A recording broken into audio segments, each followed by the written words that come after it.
신약성경 약 162페이지 정도에 있는 요한복음 10장 1절에서 21절의 말씀을 한 절씩 교독하시고 마지막 절은 같이 읽겠습니다.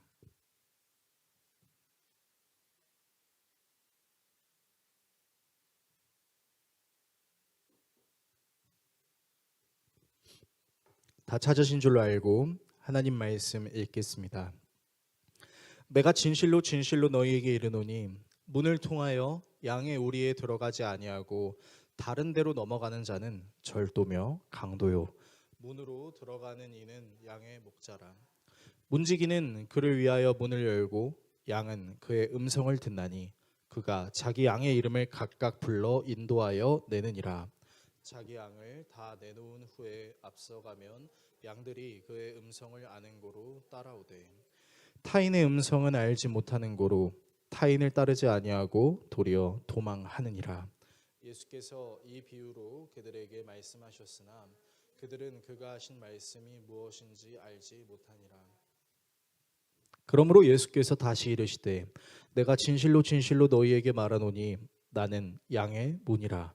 나보다 먼저 온 자는 다 절도요 강도니 양들이 듣지 아니하였느니라.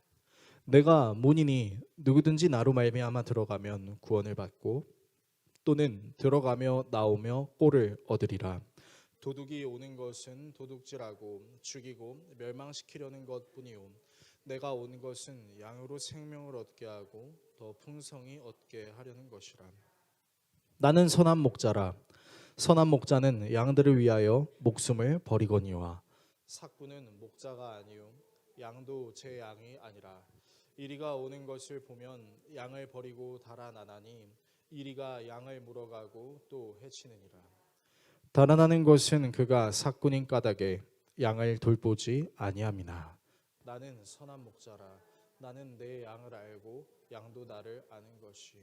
아버지께서 나를 아시고 내가 아버지를 아는 것 같으니 나는 양을 위하여 목숨을 버리노라.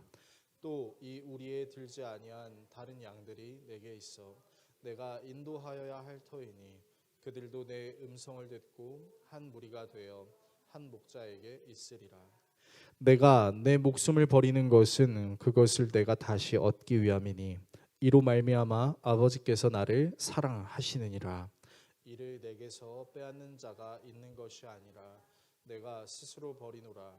나는 버릴 권세도 있고 다시 얻을 권세도 있으니 이 계명은 내 아버지에게서 받았노라 하시니라. 이 말씀으로 말미암아 유대인 중에 다시 분쟁이 일어나니 그 중에 많은 사람이 말하되 그가 귀신 들려 미쳤거늘 어찌하여 그 말을 듣느냐 하며. 같이 읽습니다. 어떤 사람은 말하되 이 말은 귀신 들린 자의 말이 아니라 귀신이 맹인의 눈을 뜨게 할 수 있느냐 하더라. 아멘. 오늘 여러분과 함께 예수님의 일생 101번째 시간 선한 목자라는 주제로 하나님 말씀 나누도록 하겠습니다. 지난주 우리는 실로암 맹인 사건, 예수님의 사역 중에서도 아주 유명한 사건을 다뤘었습니다. 사실 실로암이라는 찬양을 여러분은 적어도 한 번 이상은 불러보셨으니까 아시겠지만 그 찬양이 굉장히 유쾌하죠. 밝아요. 특별히 대한민국 육군훈련소에서는 이 찬양을 시그니처 찬양으로 선정해서 군인들이 아주 신나게 부르기도 하죠. 그러나 우리가 지난주에 함께 묵상했던 것처럼 실로암 사건의 주인공이었던 맹인은 예수님께 눈에 고침받은 그 결과로 부모님께 버림을 받고 바리새인들에게 정죄를 당하고 출교를 당했습니다. 어떤 측면에서는 맹인에게 실로암 사건은 축복이 아닌 세상으로부터 버림을 받는 저주 같아 보입니다. 그러나 예수님께서 그 맹인에게 직접 찾아오셔서 보지 못하는 사람을 보게 하시고 본다고 생각하는 사람들이 오히려 보지 못하게 될 것이라고 말씀하셨고, 예수님의 이 발언을 들었던 바리새인은 마음이 긁혀버린 나머지 우리가 맹인이란 말이오? 라고 질문하면서 예수님은 너희들의 죄 때문에 너희들은 보지 못할 것이다 라고 말씀하십니다. 오늘 본문은 바로 이런 맥락 속에서 예수님이 바리새인들에게 자신이 누구인지를 말씀하고 계신 내용입니다.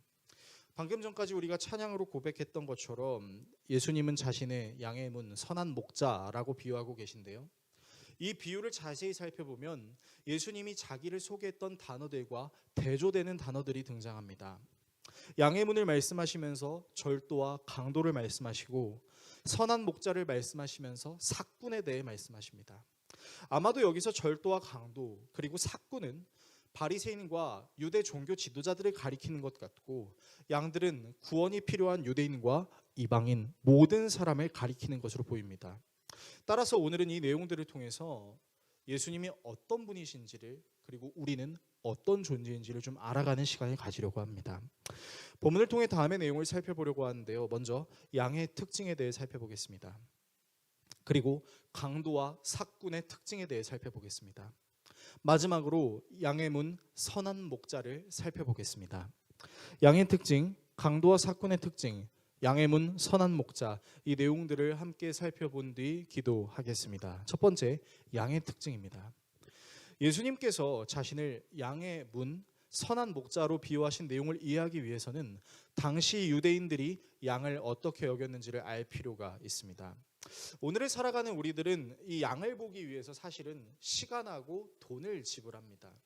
대부분 양을 보기 위해서 산 좋고 공기 좋고 물 좋은 그런 양떼 목장이 있는 곳을 가기도 하고, 그 양떼 목장 안에 안내를 받아서 그 양에게 먹이를 주기도 하고 또 만져보기도 합니다.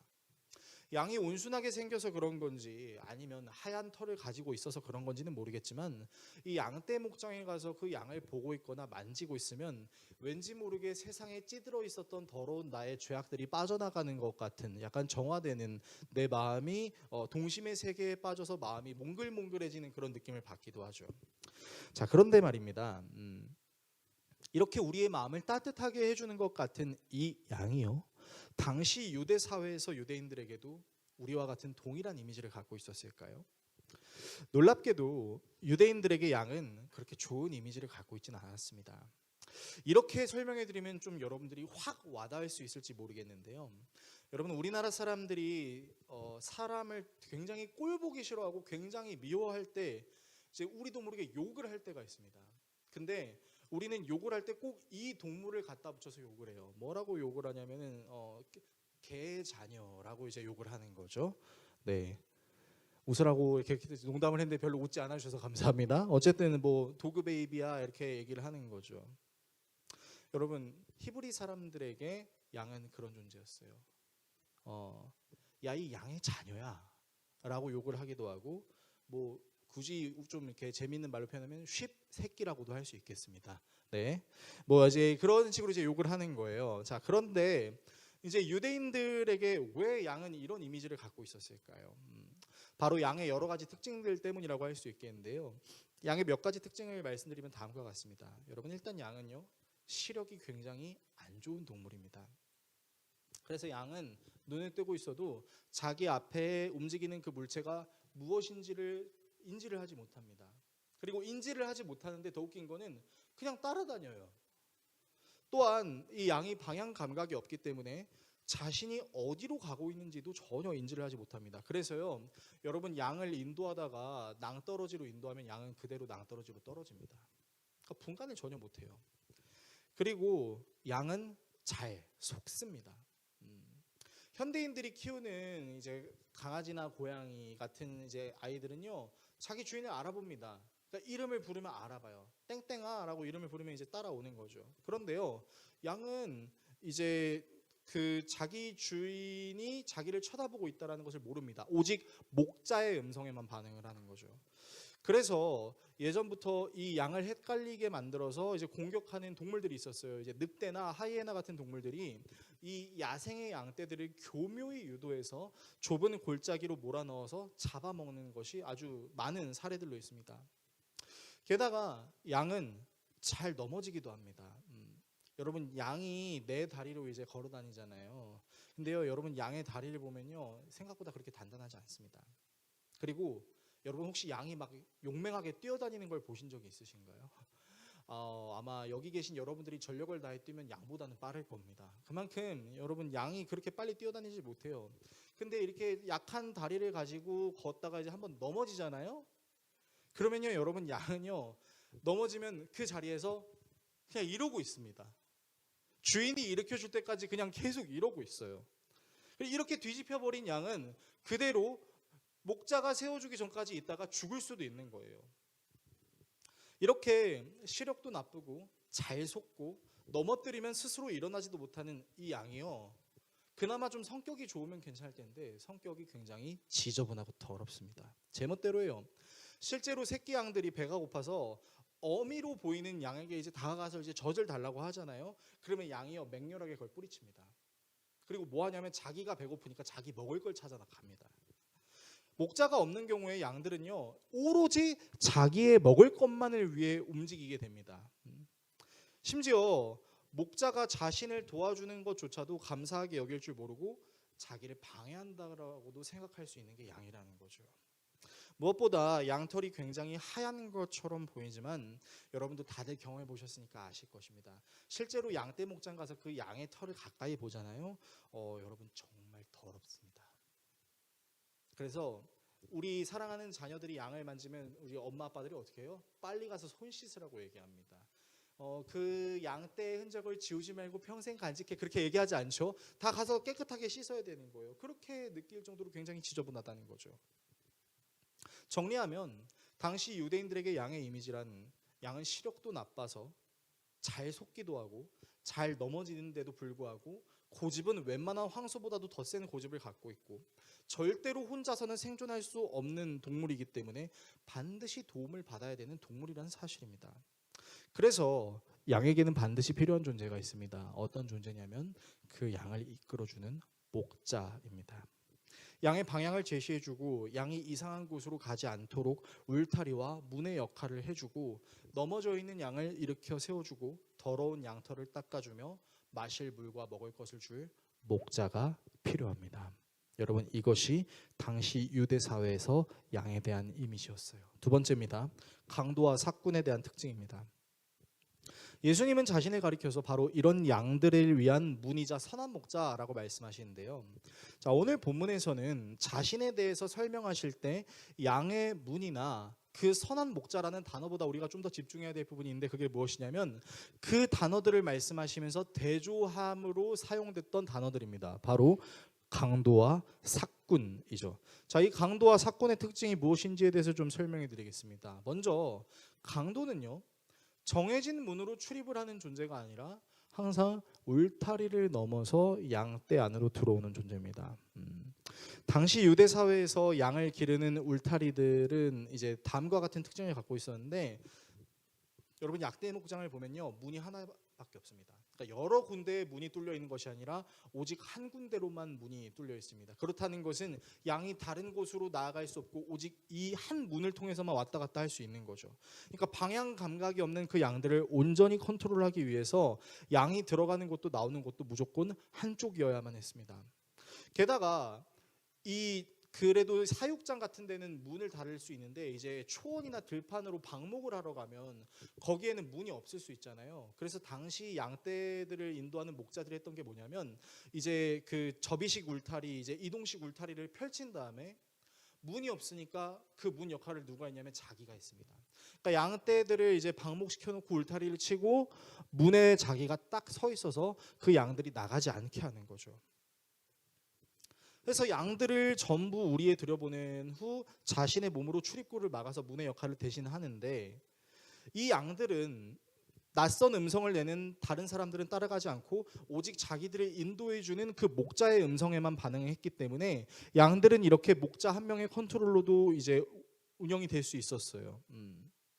그래서 당시 유대 사회에서 강도들은 이 양을 훔치기 위해서는 문에 들어갈 수 없었기 때문에 목자가 문의 역할을 하거나 문을 삼엄하게 지켰기 때문에 항상 어떻게 도둑질을 했냐면 양을 자기에게 들쳐업고 담을 넘는 방식으로 양을 훔쳤습니다. 근데 그 훔친 양을 어떻게 하냐? 팔기도 하고 때때로 상품성이 없다라고 느껴지는 양은 죽여서 먹기도 했습니다. 그러니까 문으로 들어오지 않는 그 사람들은 어떤 존재였냐면 양에게는 자기들을 훔치거나 자기들의 생명을 앗아가는, 즉 자기들의 구원을 없애버리는 존재와도 같았다라는 것이죠. 자, 이어서 사꾼의 특징에 대해서도 좀 말씀드리겠습니다. 여러분, 사꾼이라는 것이 무엇일까요? 삭군은 말 그대로 삭슬 받고 임시로 일하는 일꾼을 의미합니다. 그러니까 쉽게 말해서 이렇게 생각하시면 돼요. 그러니까 나 받은 만큼만 일하는 사람이야 라고 생각하시면 됩니다. 여러분, 우리는 현대사회를 살면서 이것이 부당하다고 생각하진 않을 겁니다. 오히려 현대사회에 사는 사람들은 내가 일한 만큼 받지 못하는 부당한 처우에 대해서 사실 되게 불편해하죠. 그렇기 때문에 내가 일한 만큼 받는 거, 나는 받는 만큼만 일하는 것에 대해서는 사실 우리가 그렇게 꼬집을 필요는 없을 것 같아요. 그런데요, 이 삭군이라는 존재가 받은 만큼 일하는 것에 대해서 우리가 뭐라고 할 수는 없지만 자신의 삭세만 관심이 있다면 그에게 자신의 일은 어떤 정체성을 실현하는 수단이나 어떤 보람찬 하루를 살게 만드는 근거가 아니라 그저 삭슬 받기 위한 수단에 불과할 수 있다는 겁니다. 자, 양을 목초지로 데리고 가서 풀을 뜯게 합니다. 자, 그런데 하필이면 그 목초지에 이리가 나온 것이죠. 사실 삭군에게도 이런 이리로부터 양을 지켜야 하는 거룩한 의무가 있었습니다. 그래서 여러분, 이제 우리가 그 사무엘상 같은 것들을 보면 다윗도 이제 직업이 양치기였잖아요. 근데 다윗은 그냥 있지 않았어요. 여러분, 다윗이 물맷돌도 가지고 있었고요.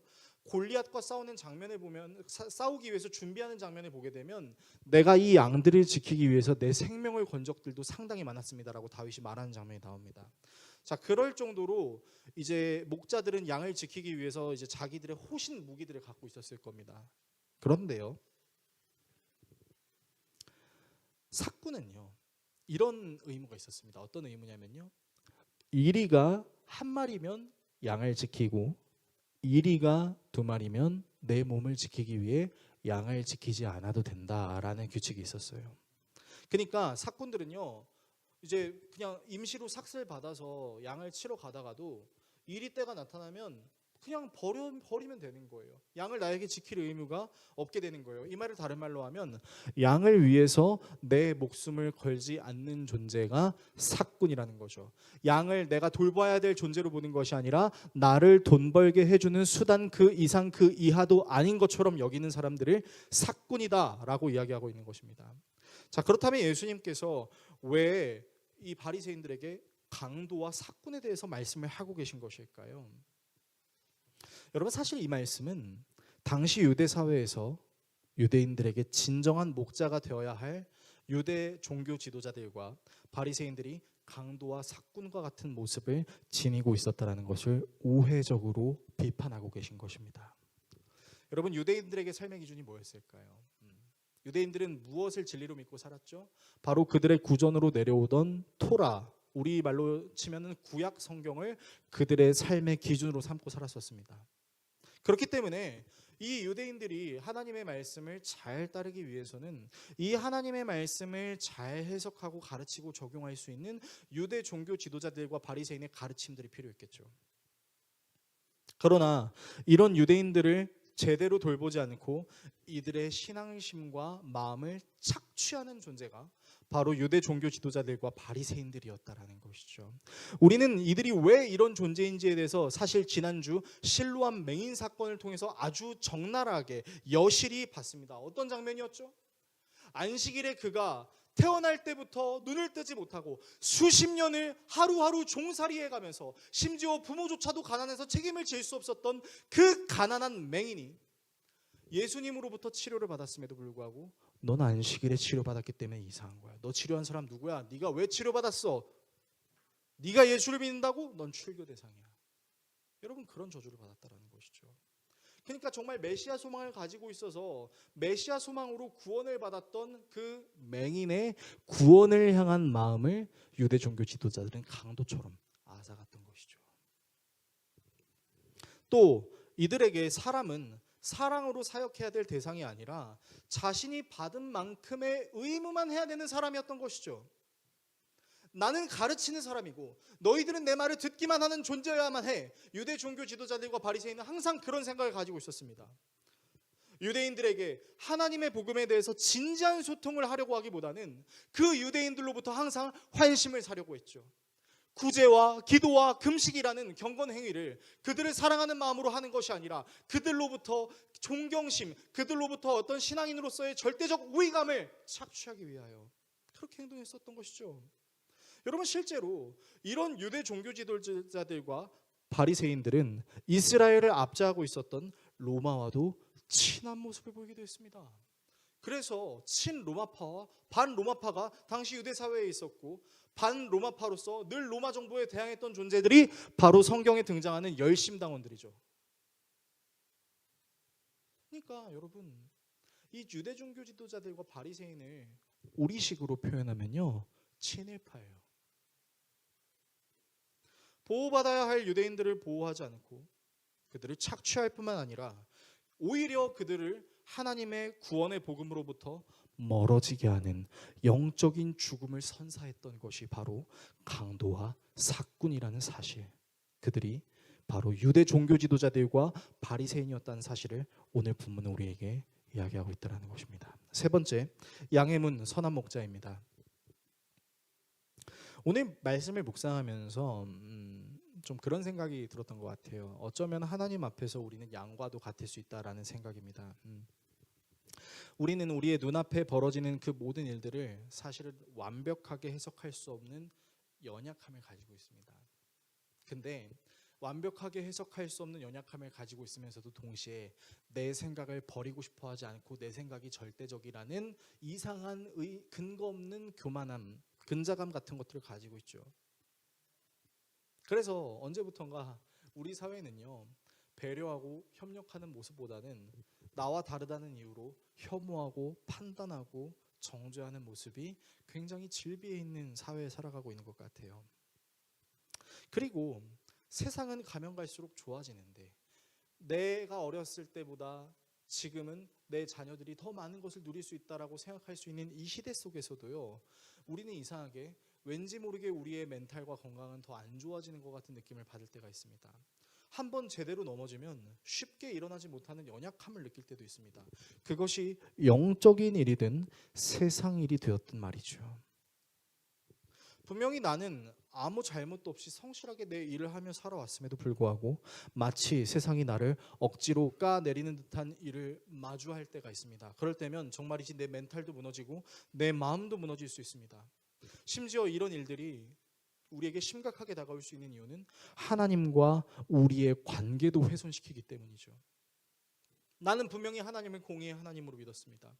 공평하신 하나님, 남이 없는 것 나에게 주시는 하나님, 나에게 이것이 부족하지만 다른 걸로 나를 채워주실 줄 알았던 그 하나님이, 그 선하신 하나님이 살아계신다라고 내 입술로 고백하고 내 신앙으로 고백했음에도 불구하고 나는 여전히 열심히 살고 있고 이 신앙을 잃어버리지 않기 위해 살고 있고 남들에게 피해주지 않으며 살고 있음에도 불구하고 왠지 모르게 모든 것이 가능한 하나님께서 왜 모든 것이 가능하신 모습으로 나에게 역사하시지 않으시고 왜 내 삶은 여전히 변하지 않는 것 같고 왜 나는 더 힘든 것처럼 느껴지는 건지 모르겠는 이 상황과 환경을 계속해서 방치하는 그런 허무함을 느낄 때가 있더라는 것이죠.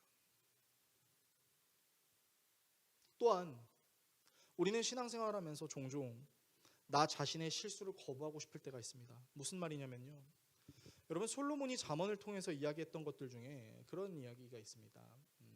그러니까 이렇게 얘기해요. 네가 멋대로 선택해서 결정해놓고 그것이 안 좋은 결과가 나왔다고 해서 왜 하나님을 원망하는 거냐? 그게 하나님의 뜻인지 아닌지에 대해서 네가 분명하게 확인하지 않아놓고 네 멋대로 그냥 하나님이 알아서 들어주시겠거니 해서 기도하고 결정해놓고 안 되니까 하나님 탓하냐? 라고 솔로몬이 말하는 장면이 있습니다. 마치 하나님의 인도하심인 양 스스로 가스라이팅하며 자기 멋대로 일을 결정해놓고 하나님 탓을 해버릴 수도 있는 경우가 있다는 것이죠.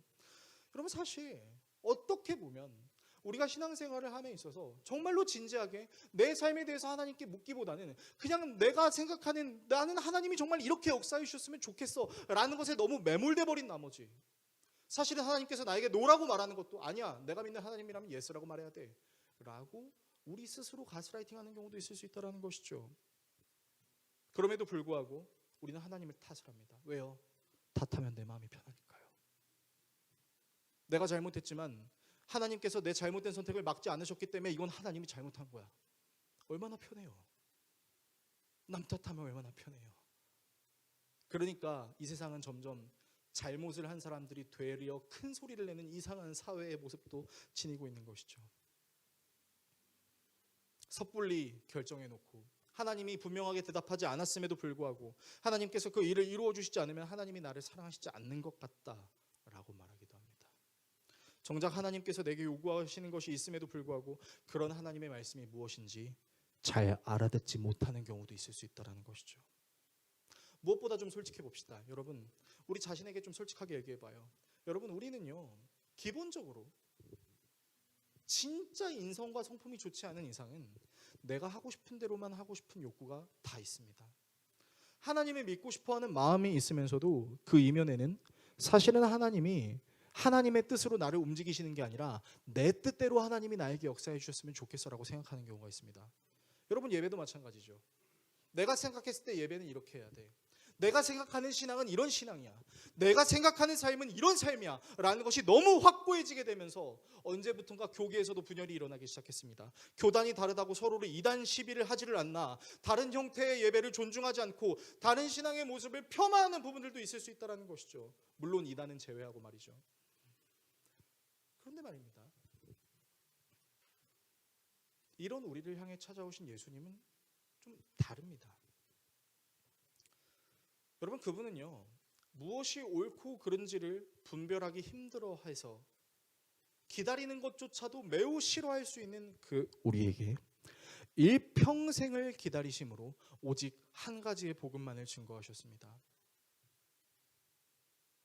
그리고 그 한 가지의 복음이 진리의 복음이라는 것을 깨닫기 위하여 우리가 훌륭하다라고 말할 수 있는 믿음의 선배들, 다윗은 12년을 기다렸고, 요셉은 13년을 기다렸고, 아브라함은 25년을 기다렸으며, 모세는 40년을 기다렸고, 노아는 120년을 기다렸습니다. 그리고 이보다 더 기다린 사람이 있습니다. 예수님은 창세 전부터 수천 년이 지난 오늘까지도 여전히 옳고 그름을 분별하지 못하는 우리들을 기다리고 계십니다. 심지어 내가 당신을 사랑해요라고 말했다가 나는 당신을 이제 사랑하고 싶지 않아요라고 말할 수 있는 연약함을 가진 그 인간들도 기다리십니다. 우리가 누구인지 모르고 기다리는 것이 아니라 그분은 우리의 이름을 한 명 한 명의 이름을 알고 계십니다. 그 누구에게도 말하지 않았던 나만이 가지고 있는 힘들고 어려운 나의 사연들을 사실 그분은 알고 계십니다. 그러나 그분은 함부로 우리의 마음을 후벼파지 않으세요. 어떻게 하십니까? 마음의 문 밖에서 우리에게 외치고 계시죠. 얘야, 내가 너의 문을 두드리고 있어. 문을 열어줄래? 예수님은 강권적으로 그렇게 하실 수 있는 분이셨음에도 불구하고 그분은 우리가 우리 스스로 자원하여 마음의 문을 여는 그때까지 우리를 기다리시는 분이십니다. 그분은 우리를 자신의 삭새 대상으로 여기지 않으십니다.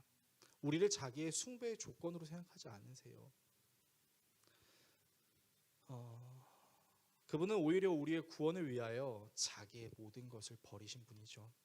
그분이 그렇게 하신 이유는 우리를 단순히 지식적으로 아는 것이 아니라 친밀한 상호 관계 속으로 우리를 초대하고 싶으셨습니다.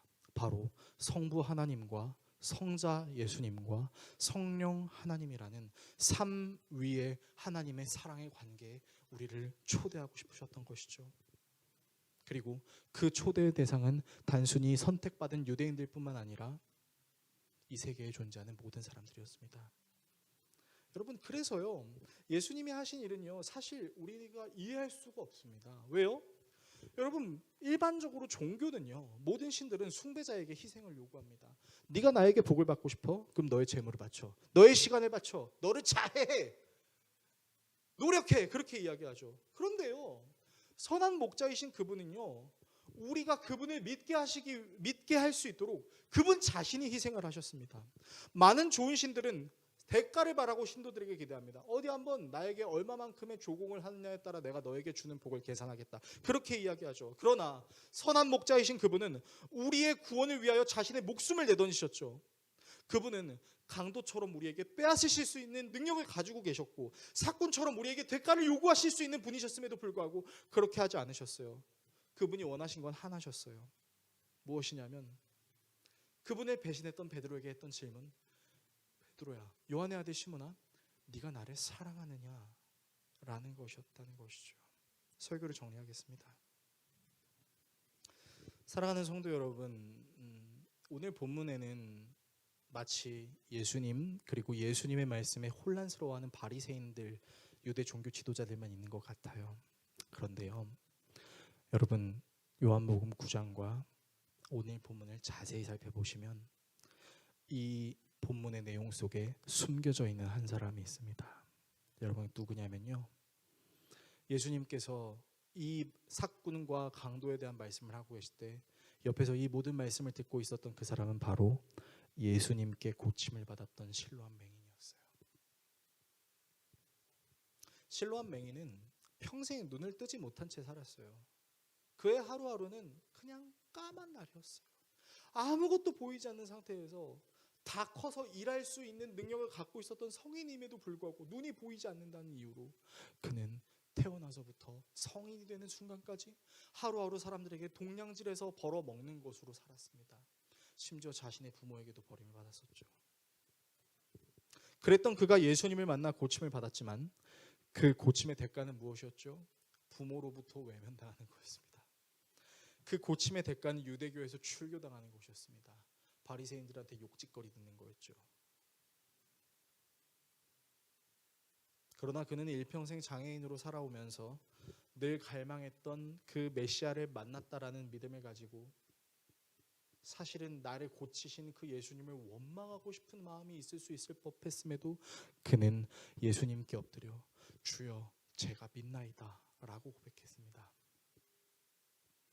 오늘 본문을 놓고 기도하며 설교를 준비하는데 좀 마음이 아프고 좀 이렇게 저리더라고요.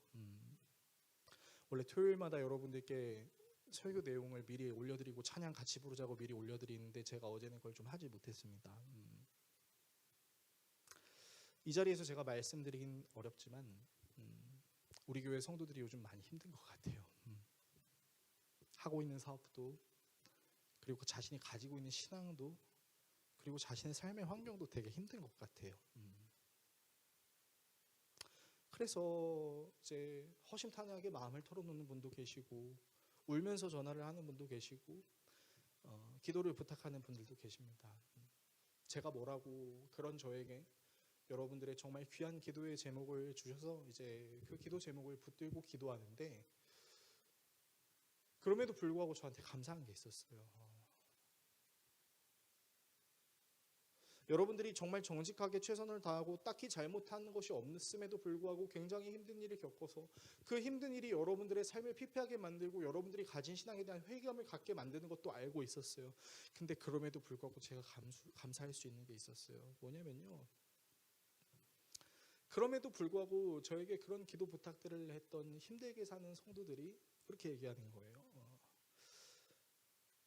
그래도 목사님, 제가 가지고 있는 이 신앙을 제가 내려놓고 싶지는 않습니다. 제가 너무 힘들고 너무 답답하고 너무 짜증나고 도대체 나한테 하나님 왜 이러시냐라는 생각이 들지만 그럼에도 불구하고 제가 가지고 있는 이 신앙을 저는 포기하고 싶지 않습니다. 그 말을 듣는데 뭐랄까요, 그냥 이렇게 다행이다라는 안도의 웃음이 나오면서도 진짜 그렇게 힘듦에도 불구하고 신앙을 포기하지 않아 주셔서 정말 감사합니다라는 그런 생각이 들더라고요. 근데 또 공교롭게 예수님의 일생을 우리가 시간 순서대로 묵상하면서 하필이면 이 시기에 등장하는 그 존재가 실로암 맹인이었다라는 거죠. 그렇게 낫고 싶었는데, 그렇게 기적을 경험하고 싶었는데, 그래서 그렇게 낫고 싶고 그렇게 기적을 경험하고 싶어서 경험했는데 결과는 부모로부터 버림받고 유대 사람들에게 출교를 당하는 그런 치욕스러운 고통을 겪었는데도 불구하고 그는 그래도 내가 메시아를 경험했다라는 이 믿음을 잃지 않았다라는 것이죠.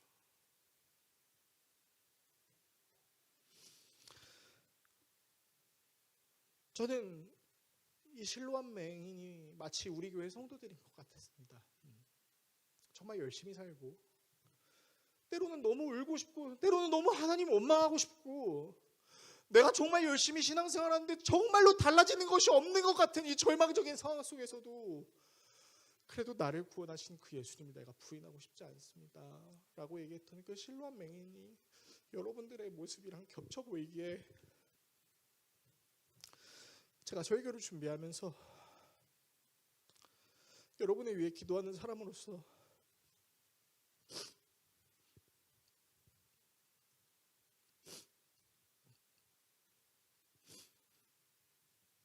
감히 권면하고 싶은 내용이 있습니다.